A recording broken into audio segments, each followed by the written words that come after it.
And we begin the bulletin with some breaking news coming in from Russia, where the 16th BRICS Summit is being held. Prime Minister Modi's message on terrorism is loud and clear, where the Prime Minister calls for unity and strong cooperation.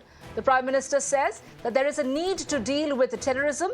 Prime Minister Modi also goes on to say that there is no place for double standards on terror. He says, and I quote, that there is a need to curb youth radicalization. Unquote. Well, that is the big breaking news that we're getting you, and those are the latest pictures that we are putting across on our screens. As far as the 16th BRICS Summit is concerned, the Prime Minister's message on terrorism is loud and clear.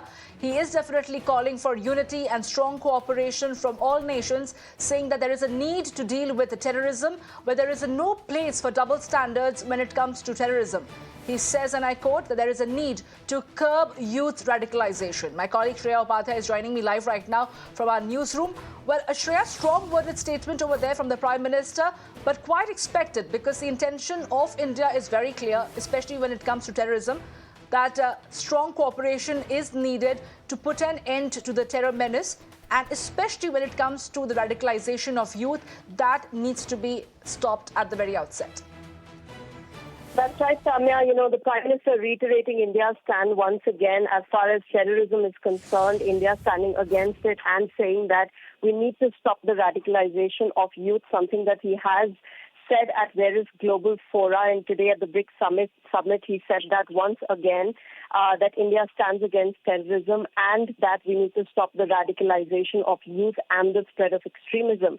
Apart from that, Samya, he's also said that we need to stop terror and take it as a common global challenge, just like we overcame COVID. And that is for every BRICS member and countries across the world to come together and fight terrorism, just as all of us did commonly and in a united way.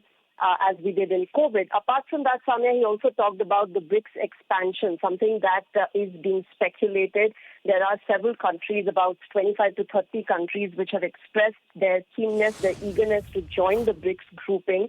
And the Prime Minister said that India is open to it. India is not opposed to the expansion of the BRICS grouping, but it has to be done in a guided way, following the principles of the UN Charter as well as the BRICS guidelines. So far as we know, Samya, Iran, UAE, Saudi Arabia, Egypt, these are the countries which have become new members of the BRICS grouping.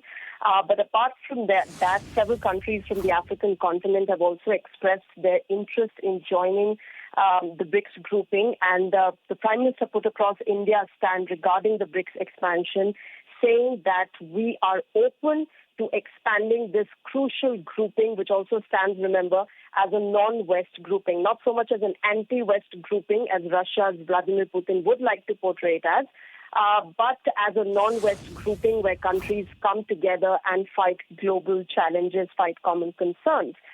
These are the two big highlights of Prime Minister Narendra Modi's address at the BRICS Summit today. Of course, in a short while from now, we're also expecting Indian Prime Minister Narendra Modi to meet with the Chinese President Xi Jinping. All eyes, of course, on that crucial bilateral meeting, which is happening after 5 years. Back in 2019 is when the two leaders had last met. Then, of course, we had that border tussle with China. Now, not just India and China, but the entire world, in fact, has its eyes on that crucial bilateral meeting, which we're expecting anytime after 4:30 p.m. Samya. Absolutely, Shreya. And the Prime Minister's statement when he says that when it comes to terrorism, there's the need to curb youth radicalization, and also the fact that he goes on to seek cooperation from all the nation, saying that there is no place for double standards on terror, especially when the Prime Minister says that it comes from a place where India has had a history where it was faced with several of these episodes where it was subjected to terror from across the border. And when the Prime Minister Narendra Modi is saying it at a global platform, it holds a lot more merit. Do you think that that is the reason why he is making this very clear and seeking the cooperation so that this menace can be stopped, especially when it troubles India at the border as well? Absolutely, Samya. You are right in saying that the Prime Minister is seeking that support from countries of the BRICS as well as the entire world.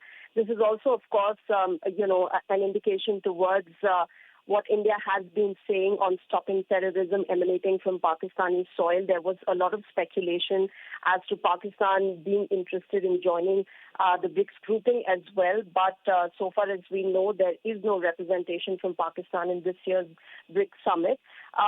Also, of course, the Indian Prime Minister talking about how terrorism is not just an Indian problem. We've seen time and again that it has struck various parts of the world and that it is a global challenge that countries need to fight together.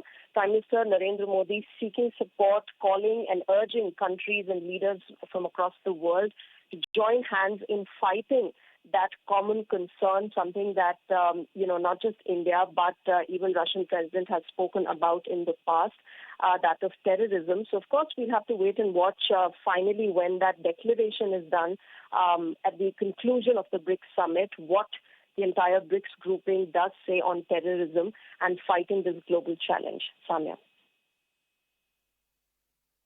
Absolutely, Shreya. Thank you for joining us and sharing all those details, putting things into perspective.